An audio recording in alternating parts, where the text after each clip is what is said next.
bonsoir selon l'heure à laquelle vous suivez encore ce numéro 8 toujours dans le monde de découverte. Aujourd'hui, je suis pas seule, moi votre humble servante Dorcas Kolonga, la choupi de la presse. Je suis pas seule, je suis avec mon invité spécial. Mon invité spécial parce que ce plateau ici c'est un plateau magique. Aujourd'hui, sur Dame Nabisson, la jeunesse chrétienne face aux réseaux sociaux. Ensemble avec vous, Tokoye Bango, Nini et Bongi Kosala, quels sont les avantages, quels sont les désavantages. Ensemble avec vous, nous allons la découvrir sur ces nous vous allez toujours brancher parce que nous vous aimons trop. Africa Perspective Connexion toujours là pour vous fournir des informations vraies mais aussi vérifiables. Donc faut qu'on reste le Ghana Makas parce que y a un test à la bison tous à la connexion chaque fois qu'il y a des informations tout fait sa cabine. Bonjour monsieur Dadi Kitambala. Bonjour madame Dorcas. Comment vous allez? Oui, par la grâce de Dieu, nous tenons, le Seigneur nous rassure. Et là? Ok, d'accord. Notre thème d'aujourd'hui, et plutôt notre thème d'aujourd'hui, c'est la jeunesse chrétienne face aux réseaux sociaux. Alors, monsieur Dadi, pouvez-vous nous définir, selon vous, quelle est la définition des réseaux sociaux? Voilà. D'une manière générale, si nous pouvons parler des réseaux sociaux, en fait, c'est tout moyen par lequel nous parvenons à pouvoir communiquer avec des tierces personnes et étant éloignées de nous, bien sûr, physiquement. Ce moyen-là sont appelés généralement les réseaux sociaux, entre autres, on peut parler de WhatsApp, on peut parler YouTube, on peut parler Facebook, les gens passent. Twitter, Instagram, voilà. Il y en a tellement beaucoup. Voilà. Juste quelques-uns. Alors vous aimez beaucoup les réseaux sociaux quoi?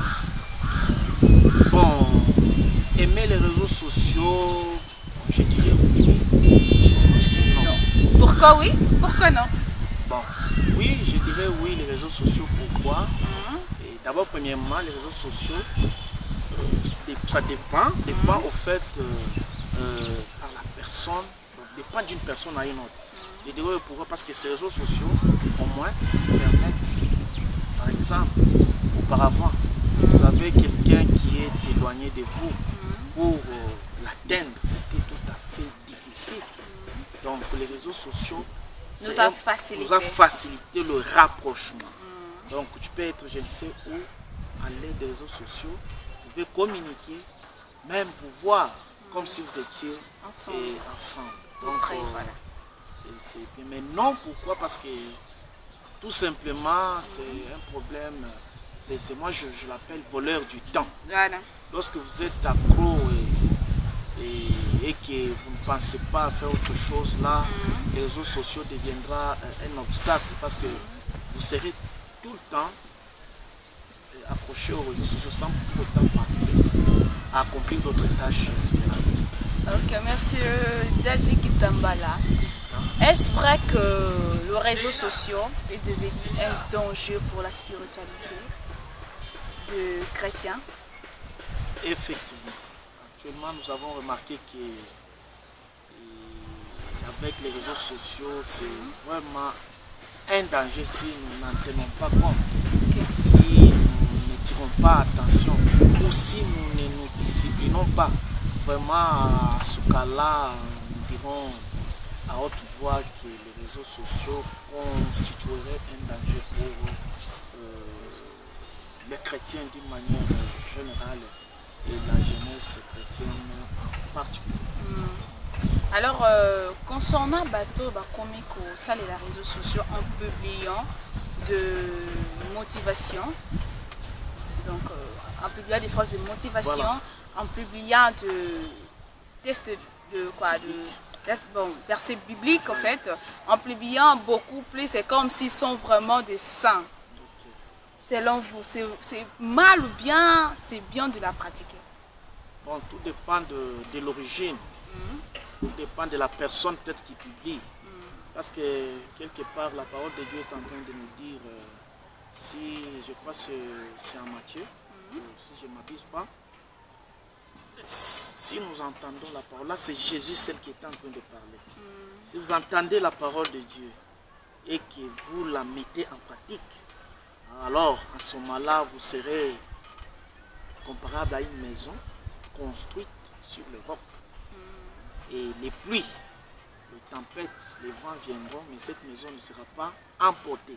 Mais au contraire, si vous entendez et vous ne la mettez pas en pratique, là vous serez comparable à cette maison qui est bâtie sur le sable.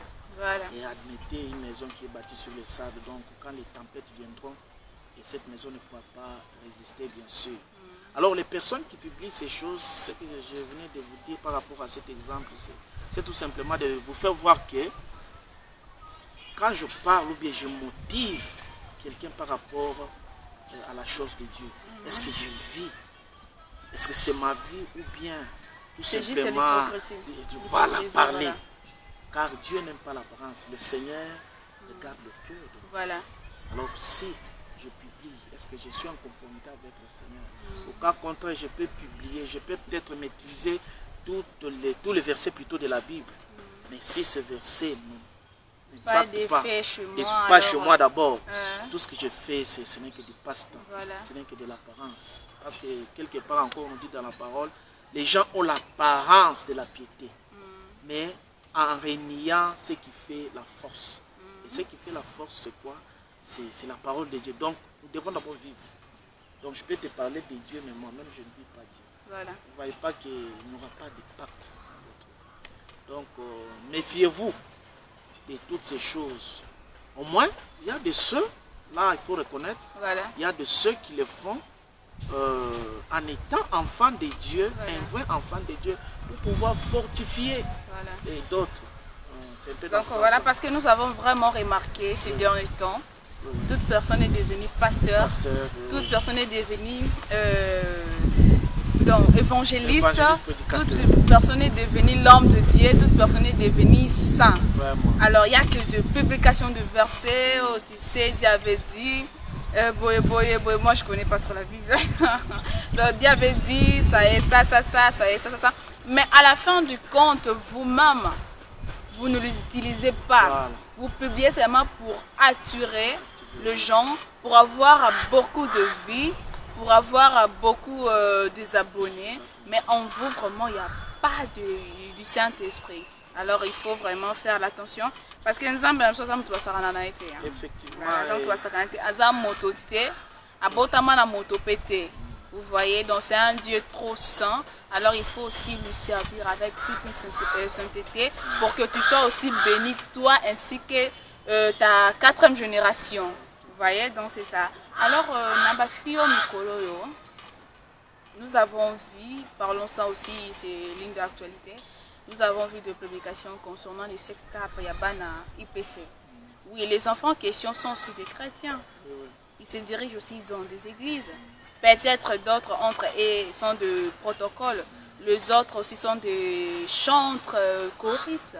Alors, en étant père que vous êtes, au côté des réseaux sociaux, parce que non, moi, vous utilisez Facebook, vous utilisez Instagram, vous likez en fait, TikTok surtout. Au côté sur TikTok, tu vois ton enfant en train de faire ces bêtises en étant parent. Qu'est-ce que vous allez faire?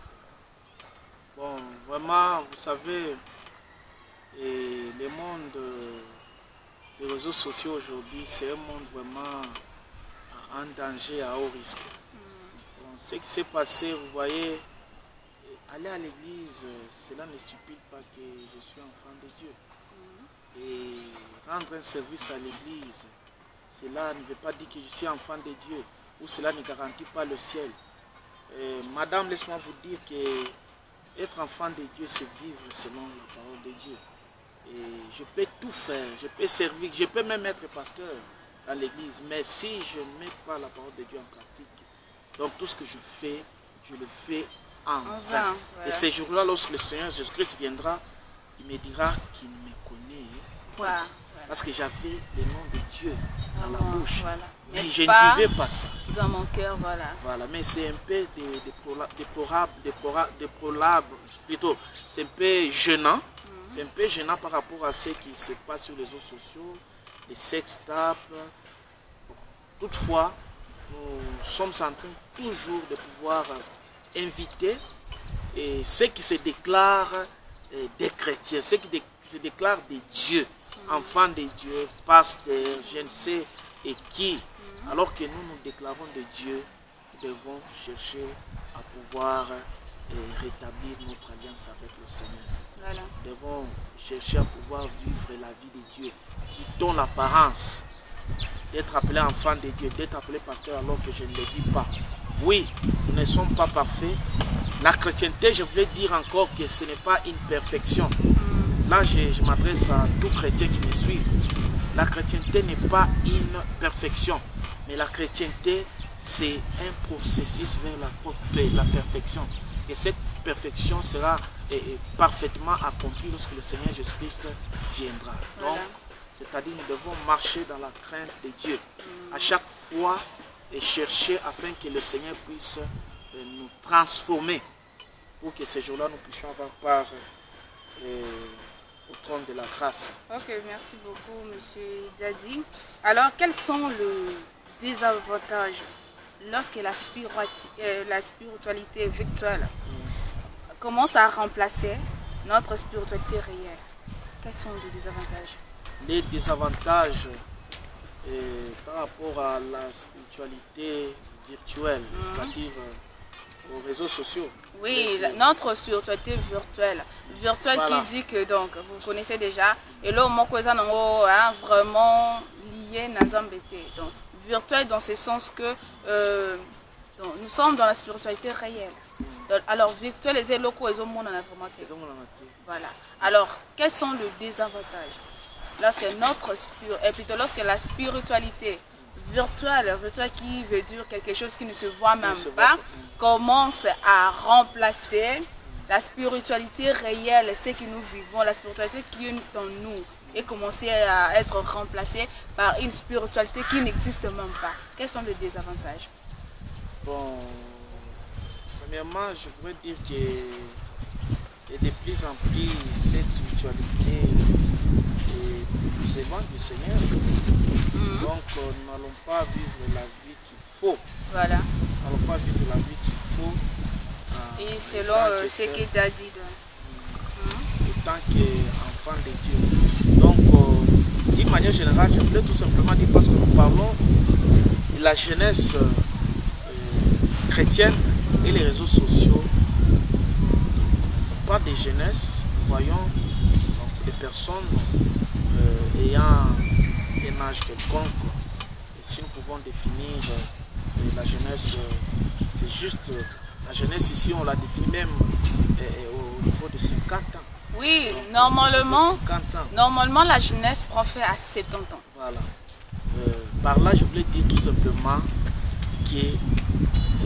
qu'étant jeunes, nous ne devons pas nous laisser emporter par les réseaux sociaux. Donc, et étant chrétien, parce que nous savons que dans les réseaux sociaux, il y a plusieurs choses qui se passent. Voilà. Et il y a plusieurs images. Aujourd'hui, pour voir peut-être les images malsaines, il ne faut pas aller chercher ou bien chercher à... Non, non. Donc, c'est balance, c'est facile à voir. Et aujourd'hui, nous voyons même des petits-enfants ont des téléphones. Voilà. Mais lorsque nous, étant chrétiens, nous devons maintenant chercher à pouvoir mettre des disciplines par rapport à notre vie. Parce que la vie ne nous appartient pas, ne nous appartient pas à nous-mêmes. La vie, c'est une vie du Seigneur. Et ce que nous avons, c'est le Seigneur qui nous a donné. Alors, la modernisation peut-être du monde ne supplie pas que Dieu aussi doit moderniser notre manière de vivre en tant que chrétien. Non. Voilà. Dieu reste Dieu. Voilà. Et le monde développe, voilà. Le monde moderne, voilà. Mais la spiritualité ne se développe pas. Voilà. La Bible ne change pas. Il n'y a que les mêmes versets, il n'y a que les mêmes livres, il n'y a que de mêmes noms. Depuis qu'on a commencé à lire Matthieu, Exode, Esaïe, va changer la tête. Notre monde Esaïe a changé dans combo, il y a Ephraïm. Donc c'est toujours Esaïe, c'est toujours le chapitre, c'est toujours le verset. Voilà, d'ailleurs que la Bible nous dit que nous ne devons pas nous conformer au siècle présent. Voilà. Voilà, c'est dans ce sens que nous, les réseaux sociaux étant chrétiens, ce n'est pas que nous pouvons utiliser en côté. Non, nous allons aussi utiliser les réseaux sociaux, mais différemment de ceux qui ne connaissent pas encore le Seigneur. Alors c'est nous qui sommes des lumières qui doivent donner aux autres, les amener au Seigneur. Alors nous devons utiliser les réseaux sociaux avec beaucoup de minutie. Parce que la Bible aussi dit que je ferai la différence entre ceux qui me servent et ceux qui ne me servent pas. Alors si nous les utilisons comme les gens qui ne servent pas Dieu, il n'y aura pas vraiment la différence. Nous tous, nous allons seulement considérer comme les gens on a obisonné sur Toyebin. Alors, pour nous, moi, je n'ai pas de téléphone na âge ni. Bon, pour moi, parce que je suis appelé aussi à être parent. Voilà. Je suis appelé aussi à diriger une famille. Vraiment. Bon, je pense d'abord en ce temps-là, nous quand nous étions enfants, bon, à cette époque-là, le téléphone n'était pas encore vraiment permis, mais aussi mise en disponibilité à la portée de tous. Mais pour le moment, nous devons accepter de vivre avec ça. Voilà. Juste parce que pour un moyen, premièrement, la communication. Voilà. Les téléphones, premièrement, c'est la communication. Bon, moi, je pense que l'enfant, pour déterminer l'âge, l'enfant peut avoir le téléphone alors qu'il est peut-être à partir de l'école secondaire, après avoir fini les humanités. Pour moi, là, c'est particulièrement moi. Donc après les humanités, là, je peux accorder à l'enfant le téléphone. Voilà. Mais en accordant ce téléphone, je ne dois pas laisser ce téléphone-là au libre arbitrage de l'enfant. Voilà. Je dois commencer à suivre, à surveiller, à observer comment l'enfant utilise le téléphone. Dès que je vois que l'enfant ne demeure pas dans le principe de la famille par rapport à l'utilisation des téléphones, donc je vais prendre le téléphone. D'accord. Je vais prendre le téléphone. Ok, donc... tout simplement pour limiter des dégâts. Parce que l'exemple que vous m'avez donné, il y a moi, non, il y a IPC. Voilà. Chrétienne. Parce qu'elle prie d'ailleurs, peut-être si vous allez à l'église, elle chante beaucoup plus que les autres. Voilà, ça n'a vraiment... Mais regardez ce que papa n'a peut-être pas quitté. Voilà. Peut-être un jour surveiller tes téléphones. Mais regardez ce qu'il a fait. C'est la honte de la famille. Et nous n'avons pas honoré le Seigneur par rapport à ça. Ok, merci beaucoup. Merci beaucoup. Donc, Boyoki, c'est ça. L'enfant tel que tu es là, tu utilises les réseaux sociaux. Mais il faut l'utiliser intellectuellement. Donc, lorsque tu es en train d'utiliser les réseaux sociaux, il faut être d'abord un télo dans les réseaux sociaux. Tu ne peux pas l'utiliser comme les gens là qui n'ont même pas passé dans des bancs des écoles. Oui, tu peux l'utiliser fréquemment si tu as un business dedans ou bien tu veux aussi partager de la bonne nouvelle. Mais lorsque tu le partages aussi, tu dois être sûr et certain. Quand moi je suis en train de partager cette bonne nouvelle aussi, moi aussi je vis à ça. Les dieux ne passent seulement dans ma bouche, mais aussi dans mon cœur. Donc quand je suis en train de fortifier les gens, je le fais sincèrement. Donc c'est un peu ça. Et tout utiliser les réseaux sociaux. C'est ça. Alors, monsieur Dadi, un mot de la fin parce que nous chutons déjà à la fin de notre émission. Voilà. Premièrement, je vous remercie beaucoup. Et je remercie tous les internautes qui nous suivent, peu importe le décalage d'heure. Et abonnez-vous, voilà. Et likez, et partagez. Et c'est vraiment édifiant pour nous permettre, nous ne pouvons pas vivre n'importe comment, vaille, le monde, la vie, tout ce que nous voyons, c'est Dieu qui les a créés. Même les gens qui ont créé ces réseaux sociaux, c'est l'intelligence du Seigneur.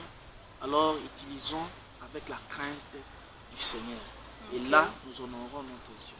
Ok, merci beaucoup. Nous sommes déjà à la fin. Un grand merci à mon équipe technique, mais aussi à vous, parce que au Ndimaki Invitation Nanga, un grand merci à monsieur Teddy Tama, un grand merci à mes deux jumeaux, le anniversaire na Bango. Un grand merci à Alfred Diogo, mais aussi Olivier Diogo. Et moi et vous, nous allons se retrouver jusqu'à notre prochain numéro. Abonnez-vous, likez, commentez et au revoir.